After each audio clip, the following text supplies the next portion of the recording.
Praise the Lord. Morning with Jesus. இன்னைக்கு சங்கீதம் 34வது அதிகாரம் 8வது வசனம்.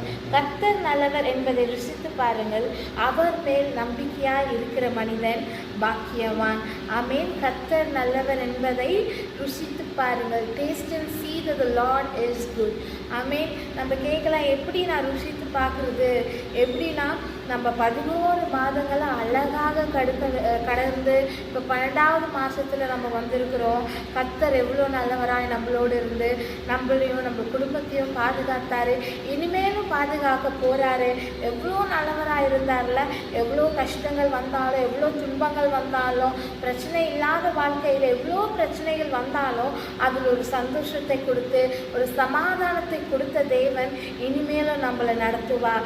கர்த்தர் நல்லவர் என்பதை ருசித்து பாருங்கள்.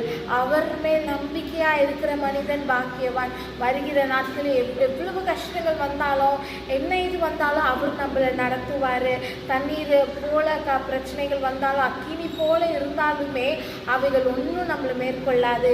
ஏன்னா கர்த்தர் நம்மளோடு இருக்கிறார்.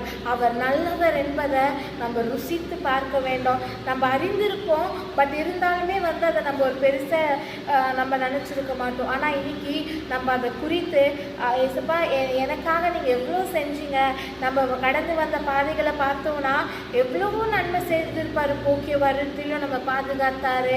எல்லாம் சின்ன சின்ன விஷயங்கள்லேருந்து, ஆக்சிடெண்ட்லேருந்து நம்மளை பாதுகாத்திருப்பார்.